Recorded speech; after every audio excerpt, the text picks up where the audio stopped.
안녕하세요. 시내가 책방입니다. 저는 책방지기 한 걸음씩입니다. 오늘은 새 책 박완서님의 한 말씀만 하소서라는 책을 들고 왔습니다. 이 책은 박완서 씨가 아들의 죽음을 겪으면서 기록한 일기인데요. 자식을 잃은 어미로서의 참척의 고통과 슬픔, 이를 감내해가는 과정을 날 것 그대로 가식 없이 풀어낸 글입니다. 이 책을 쓰신 박완서 씨는요, 1931년 경기도 개풍군에서 출생하셨고요. 서울대 물리대 국문과 재학 중에 이규화 전쟁으로 학업을 중단했습니다. 1970년 여성 동화 장편소설 공모에 남욱이 당선되어 브로그인 아이의 문단에 데뷔했습니다. 이후 정력적인 창작 활동을 하면서 그 특유의 신랄한 시선으로 인간의 내밀한 갈등의 기미를 포착하여 삶의 진상을 드러내는 작품 세계를 구축해 왔습니다. 부끄러움을 가르칩니다. 휘청거리는 오후, 목마른 계절, 살아있는 날의 시작, 엄마의 말뚝, 그해 겨울은 따뜻했네, 꽃을 찾아서 그가 아직도 꿈꾸고 있는가, 꿈엔들 이칠리아, 저문 나를 사파, 그만턴 싱아는 누가 다 먹었을까? 그 산이 정말 거기 있었을까? 아주 오래된 농담, 그 남자네 집 등 다수의 소설 작품과 꼴찌에게 보내는 갈채, 살아있는 날의 소망, 나는 왜 작은 일에만 붕괴하는가? 어른 노릇, 사람 노릇, 아름다운 것은 무엇을 남길까? 두부 등의 산문집이 있습니다. 이 책을 다 읽어드릴 수는 없고요. 제가 이 책을 읽으면서 인상 깊었던 구절들을 정리해서 읽어드리도록 하겠습니다. 이건 소설도 아니고 수필도 아니고 일기입니다. 훗날 활자가 될 것을 염두에 두거나 누가 읽게 될지도 모른다는 염려 같은 것을 할 만한 처지가 아닌 극한 상황에서 통곡 대신 쓴 것입니다. 88년 여름 아들을 잃었습니다.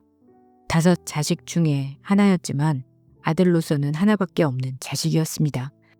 그 최초의 충격을 어떻게 넘기고 아직도 목숨을 부지하고 있는지 잘 모르겠습니다. 통곡하다 지치면 설마 이런 일이 나에게 정말 일어났을라고 꿈이겠지 하는 희망으로 깜빡깜빡 잠이 들곤 했던 게 어렴풋이 생각납니다. 그런 경우에도 희망이 있다는 게 남보기엔 우스웠을지 모르지만 본인으로서는 참담의 극한이었습니다. 안 먹겠다는 의지 없이도 몸에서 저절로 음식을 받지 않았으니 몸도 필시 쇠약해 있었겠지요. 부산에 사는 큰딸이 와보고 강제로 자기 집으로 데려왔습니다. 아주 강제는 아니었을지도 모릅니다. 나도 억장이 무너지는 비통 외에는 매사가 몽롱한 중에도 서울을 떠나면 조문을 안 받아도 되겠구나 하는 생각을 구원처럼 떠올렸으니까요. 상을 당한 이에게 정중한 조문을 하는 건 인간만이 할 수 있는 아름다운 도덕입니다. 그러나 참척을 당한 애미에게 하는 조의는 그게 아무리 조심스럽고 진심에서 우러나온 위로일지라도 모진 고문이요 견디기 어려운 수모였습니다. 자식이 내 상을 당해 조문을 받는 게 순리이거늘 그 복도 못타 명리에 굴복돼야 하는 비참한 처지에서 잠시나마 비켜나 있고 싶은 저희가 아주 없었다고는 못하겠습니다. 큰애는 마지로서의 책임감과 극진한 애정으로 애미를 보살폈고 애미의 숨은 마음까지 아리차려 친구나 이웃의 방문까지 금해놓고 있었지만 그래도 집만 못한 점이 있었습니다. 그건 울고 싶을 때 울 수가 없다는 거였습니다. 딸네 집만 해도 사위와 손자들의 생활이 있는 이미 예전에 나로부터 분리된 남의 가정입니다. 수시로 짐승처럼 치받치는 통곡을 마음대로 할 수는 없는 일이었습니다. 통곡을 고스란히 참기가 너무 힘들어 통곡 대신 기친 듯이 끄적거린 게 이 글입니다. 눈을 뜨니 낯선 방이었다. 옆에서 손자가 곤히 자고 있었다.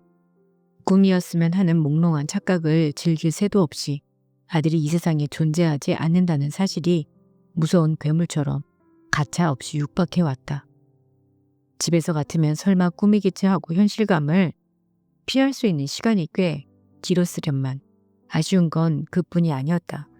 아들이 이 세상에 살아있지 않다는 걸 인정하게 되면 그 다음은 가슴을 쥐어뜯으며 미친 듯이 몸을 솟구치면서 울부짖을 차례였다.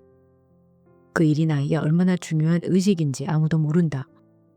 목적껏 아들의 이름을 부르면서 통곡하면 소리와 함께 고통이 발산되면서 곧 환장을 하거나 무당 같은 게 되어서 죽은 영혼과 교감할 수 있을 것 같은 예감에 사로잡히곤 했다.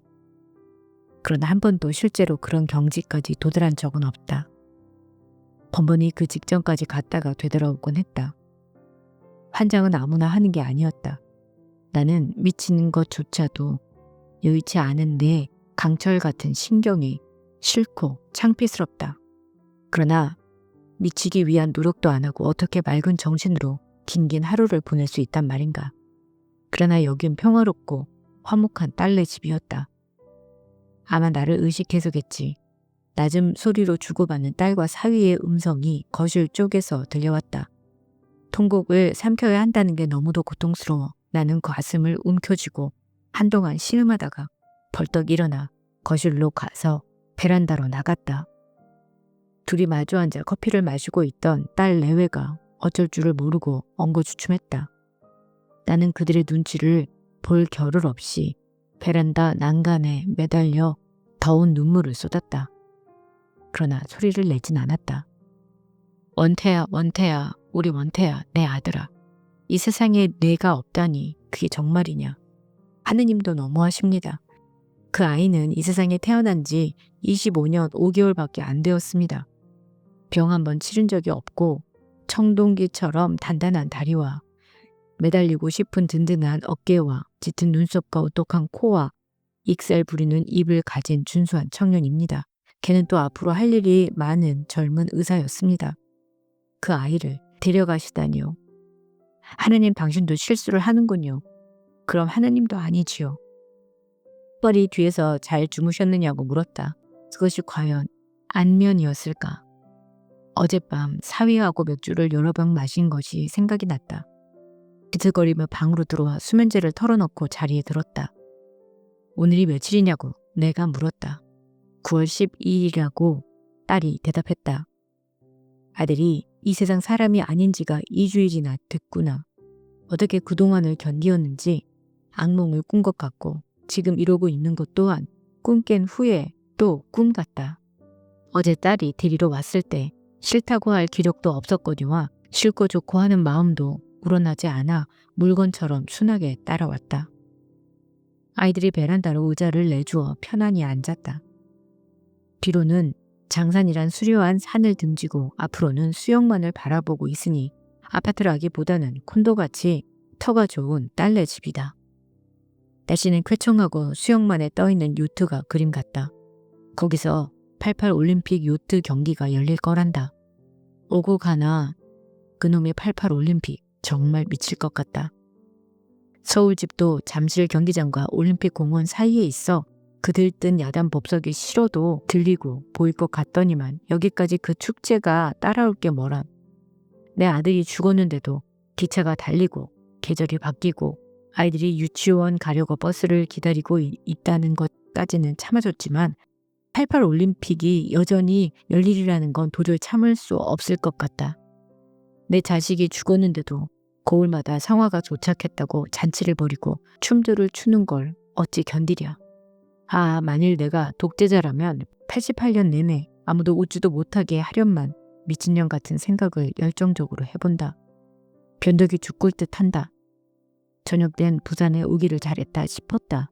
아무도 찾아오는 사람이 없었고 전화 소리에도 깜짝깜짝 놀랄 필요가 없었다. 이 지경이 되고도 무슨 볼 체면이 남아있다고 내 꼴을 남에게 보이기가 그리 싫은지. 뭐라고 위로의 말을 해야 할지 몰라 쩔쩔매는 상대방을 볼 때는 그 자리에서 당장 꺼지고 싶은 마음밖에 없었다. 그러다가 겨우 생각해낸 말이 잊으라는 소리다. 어쩌면 그렇게 한결같이 잊으라는지. 세월이 약이라는 소리를 들을 때처럼 격렬한 반감이 솟구칠 때도 없다. 내 아들은 지금 어떤 모습으로 땅속에 누워있는 것일까? 내 아들이 어두운 땅속에 누워있다는 걸 내가 믿어야 하다니 발작적인 설움이 복받쳤다. 나는 내 정신이 미치기 직전까지 곧장 돌진에 들어갔다가 어떤 강인한 저지선에 부딪혀 몸부림치는 걸 여실하게 느낀다. 그 저지선을 느낄 수 없어야 미칠 수 있는 건데 그게 안 된다. 인간의 삶과 죽음을 관장하는 초월적인 존재가 정말 있다면 내 아들의 생명도 내가 봉숭아를 뽑았듯이 실수도 못 되는 순간적인 호기심으로 장난처럼 거두어간 게 아니었을까? 하느님, 당신의 장난이 인간에겐 얼마나 무서운 운명의 손길이 된다는 걸 모르십니까? 왜 모르십니까? 당신의 거룩한 모상대로 창조된 인간을 이렇게 막 가지고 장난을 쳐도 되는 겁니까? 아들이 내 속을 썩이거나 실망시킨 일을 생각해내려고 애쓴다. 물에 빠진 검부락지라도 잡으려는 노력처럼 처참하게 허위적된다. 하다못해 남에게 흉을 잡힐 만한 일이나 좋지 못한 버릇이라도 생각해낼 수 있다면 다소 숨통이 트일 것 같다. 이 비참한 자구 노력도 허사가 좀 만다. 그 애는 완벽했다. 그 애가 한 짓 중 사랑스럽지 않은 것은 어쩌면 단 한 가지도 없단 말인가. 그 애가 완벽했다는 확신은 그 애를 잃은 상실감 또한 천벌처럼 완벽하게 한다. 바늘 구멍만한 구원의 여지도 없다. 그 애 없이 사는 걸 견디어내야 하다니 무시무시했다. 애미 눈에 자랑스럽지 않은 자식이 어디 있을까마는 자식들마다 건강하고 공부 잘해 한 번도 속 안 썩이고 인류 학교에 척척 들어가고 마음 먹은 대로 풀릴 때 그 애미의 자랑은 기고만장할 수밖에 없다. 나 역시 그랬었다. 기고만장 정도가 아니라 서슬푸른 교만이었다. 그래서 남의 공부 못하는 자식, 방탕하거나 버르장머리 없는 자식을 속으로 은근히 깔보았었다. 그것도 학교라고 허리가 휘게 번 돈으로 등록금을 대야 하다니 이런 마음으로 내 눈엔 도무지 차지 않는 대학에 보내고도 좋아하는 친구나 친척을 겉으론 축하해주는 척하면서 속으론 불쌍해한 적도 한두 번이 아니었다. 뇌성마비로 태어난 남의 자식을 보고 차라리 죽는 게 나았을 걸 하는 모진 생각을 한 적도 있었다. 내가 받은 벌은 내 그런 교만의 대가였을까? 하느님이 가장 싫어하시는 게 교만이라니 나는 엄중하지만 마땅한 벌을 받은 것이었다. 조금 마음이 가라앉는 듯했다. 나는 내 아들이 이 세상에 없다는 무서운 사실을 견디기 위해서 왜 그런 벌을 받아야 하는지 영문을 알아야만 했다. 아들을 잃은 것과 동시에 내 교만도 무너졌다. 재기할 수 없을 만큼 확실하게. 그러나 교만이 꺾인 자리는 겸손이 아니라 황폐였다.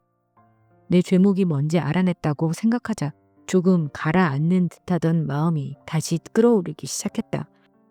내가 교만의 대가로 이렇듯 비참해지고 고통받는 것은 당연하다고 치자. 그럼 내 아들은 뭔가?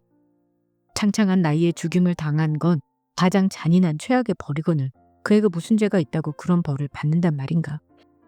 이 애미에게 죽음보다 무서운 벌을 주는데 이용하려고 그 아이를 그토록 준수하고 사랑 깊은 아이로 점지하셨단 말인가? 하느님이란 그럴 수도 있는 분인가? 사랑 그 자체를 한 하느님이 그것밖에 안 되는 분이라니 차라리 없는 게 낫다. 아니 없는 것과 마찬가지다. 다시금 맹렬한 포악이 치밀었다. 신은 죽여도 가장 큰 문제거리로 되살아난다. 사생결단 죽이고 또 죽여 골백 번 고쳐 죽여도 아직 다 죽일 여지가 남아있는 신, 증오의 최대의 극치인 사리, 나의 사리를 위해서도 당신은 있어야 돼. 있어야 하고 말고. 이미인 수녀의 방문을 받았다.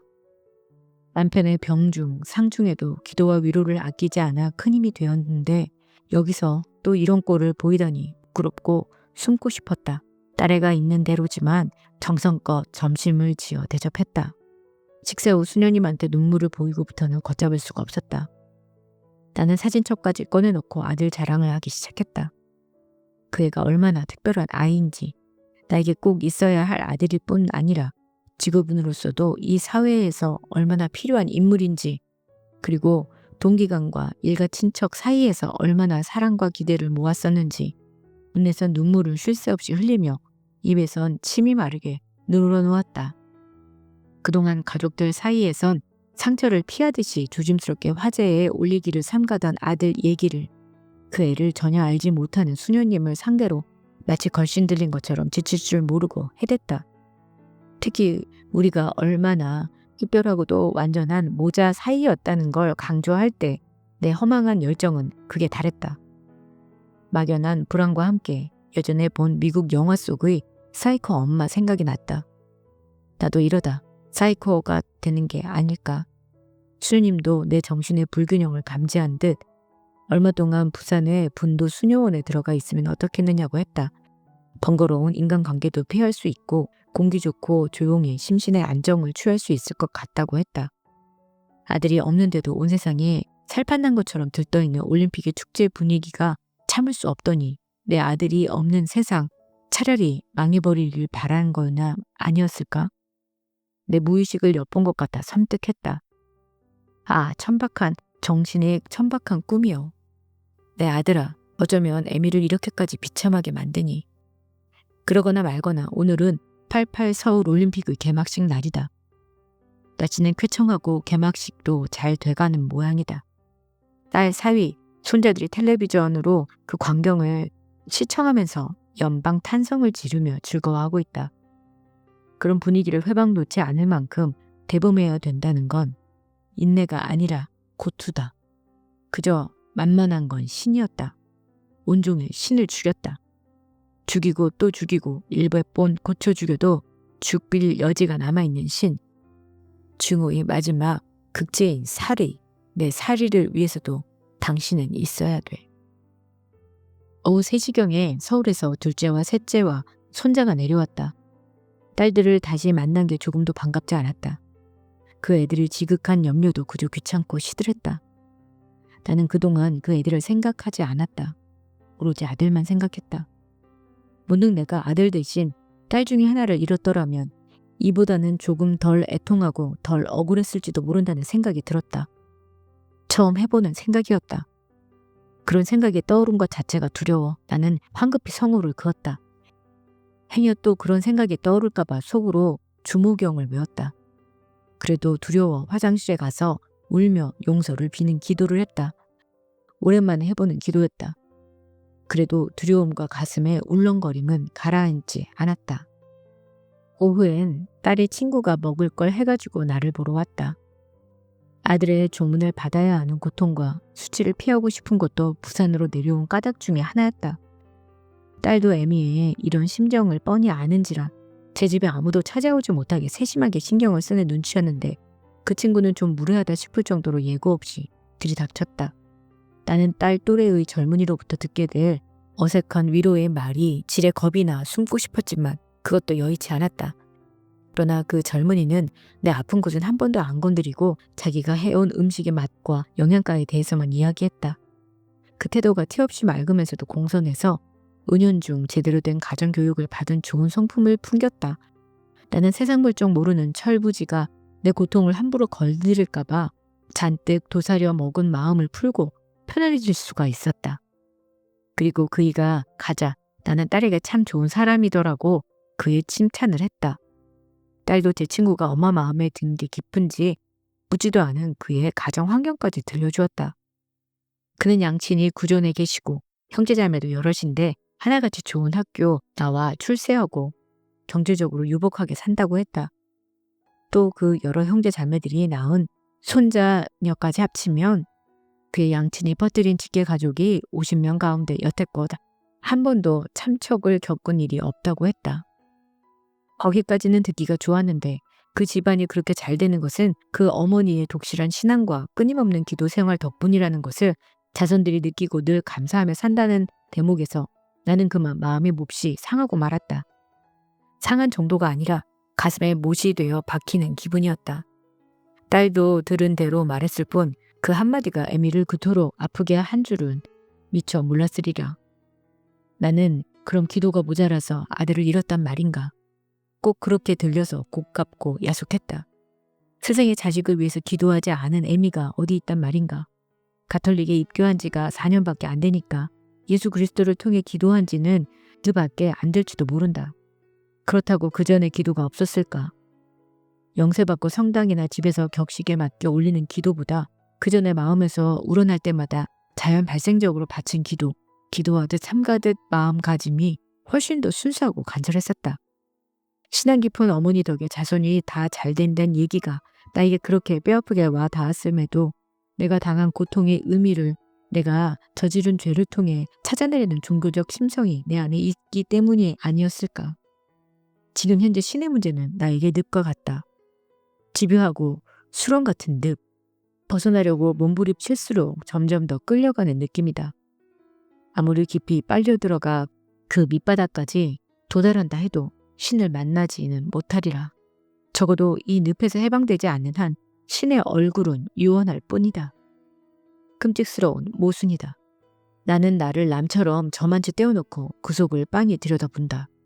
나는 여기 딸네 집 베란다에서 수영만을 목적 없이 바라보는 것보다 우리 집 뒷 베란다에서 남색 프레스토를 하염없이 기다리고 싶은 거였다.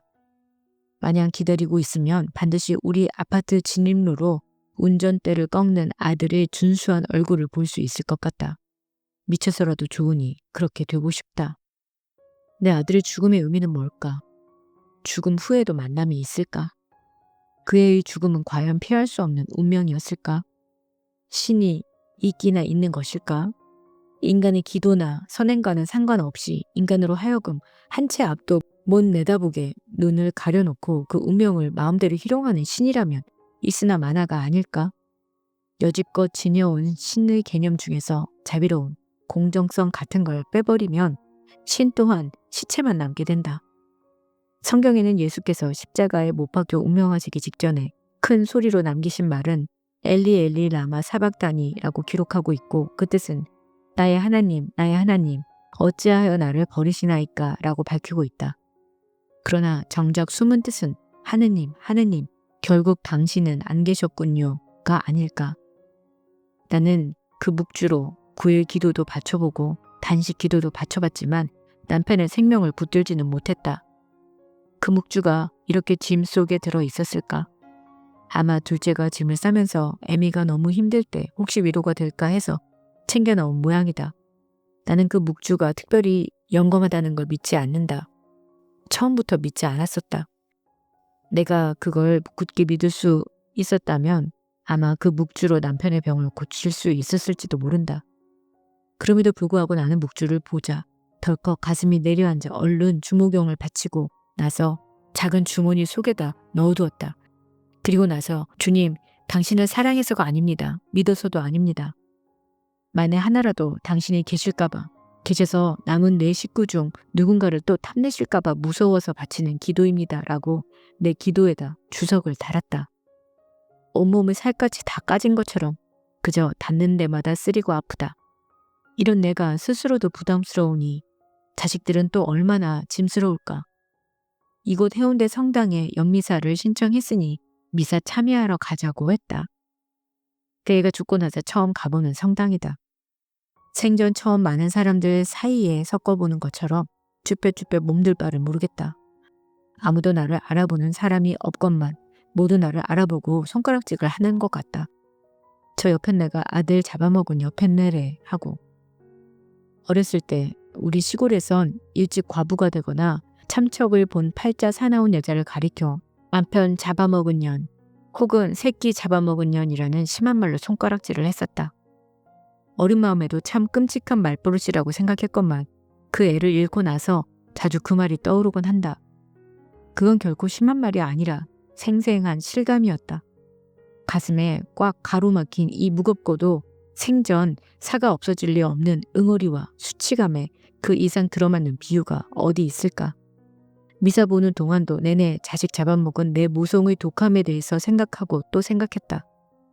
나는 아직도 그 애가 누워있는 산에도 못 가봤다. 지 아버지 발치에 누워있다니 내 발길이 여러 번 미친 산이건만 그 애가 묻힐 때도 묻힌 후에도 못 가봤으니 그 산은 나에게 미지의 산일 수밖에 없다. 애미가 눈뜨고 살아있으면서 그 애가 어떻게 묻히고 어떤 모양으로 누워있는지 확인도 안 해봤으니 세상에 그런 못된 애미가 어디 있을까. 연미사도 위로가 되지 못했다. 미사 후 딸이 나를 신부님에게 인사시키려고 했다. 나는 그분이 뭔가 위로의 말을 찾으려고 머뭇대는 걸 보자 얼른 인사도 하는 둥 마는 둥 그 자리를 피했다. 내가 나 자신에게도 남에게도 애물덩어리란 생각을 지울 수가 없다. 막연한 듯 하면서도 확실한 돌파구로 다시 한번 혼자가 되는 방법을 궁리해본다. 그렇게 수시로 눈물을 짰건만 생전 울어보지 못한 것처럼 정말로 순수하게 혼자가 됐을 때 제일 먼저 하고 싶은 것은 실컷 울어보는 거다. 나는 그 애에 대한 갈증을 참을 수가 없어 집에서 가져온 그 애의 사진첩을 꺼냈다. 너무 힘들어 스스로 자제해온 일이건만 오늘은 정말 어쩔 수가 없었다. 생전에 무심히 그저 잘 나왔다 못 나왔다 정도의 평을 하며 보던 사진들이 한 장 한 장 생전의 모습 그대로 생생하게 에미의 살갗을 으스러뜨리며 에미 안으로 스민다. 친구들과 개나리꽃이 흐드러지게 핀 교정에서 찍은 사진은 그 애의 설레는 행복감은 물론 대기 중에 충만한 봄내음, 친구들과의 악이 없는 농찌거리, 별들의 잉잉거림까지 현장에 있는 것과 다름없이 느끼게 해준다. 그 애의 졸업식 날은 왜 그렇게 추웠던지 졸업식 때 찍은 사진에선 얼굴에 살짝 돋은 소름, 분주하게 돌아다니느라 가빠진 숨결, 빨리 맛있는 거나 먹으러 가고 싶은 왕성한 식욕, 추위와 가족들의 만족감이 자아내는 묘한 축제 분위기를 눈앞에 뚜렷이 보고 느낀다. 청명한 가을날의 드라이브는 쾌적했고 아이들은 또 어찌나 좋아하는지 이곳 역시 길가의 코스모스는 색색까지 무수한 호접이 춤추듯 미묘하게 하늘대고 만산 홍엽은 꽃보다 요요했다. 딸네 식구들은 마냥 행복해 보였다. 그럼에도 불구하고 좋은 경치와 좋은 구경과 딸과 사위의 극진한 보살핌과 손자들의 즐거운 환성이 견디기 힘들었다면 딸은 섭섭하겠지. 그러나 딸아, 그건 네 잘못도 내 잘못도 아니란다. 아무리 좋은 일도 그걸 못이 박힌 가슴으로 느껴야 할 때 어떠하다는 걸 내가 알 리가 없지. 또 알아서도 안 되고. 그러나 너도 손가락에 가시 같은 게 박혀본 적은 아마 있을 것이다. 가시 박힌 손가락은 건드리지 않는 게 수잖니. 이물질이 닿기만 하면 통증이 더해지니까. 에미에게 너무 잘해주려고 애쓰지 말아라. 만약 손가락 끝에 가시라도 박힌 경험이 있다면 그 손가락으로는 아무리 좋은 거라도 설사 애기의 보드라운 뺨이라도 아픔을 통하지 않고는 결코 만져볼 수 없다는 걸 알 테지. 그런 손가락은 안 다치려고 할수록 더욱 걸치적거린다는 것도 못 박힌 가슴도 마찬가지란다. 오 제발 무관심해다오. 스스로 견딜 수 있을 때까지. 네, 오늘은 박완서님의 한 말씀만 하소서 중에서 일부를 전해드렸는데요. 다음 시간에는 나머지 부분을 정리해서 읽어드리도록 하겠습니다. 그럼 다음 시간에 뵐게요. 안녕히 계세요.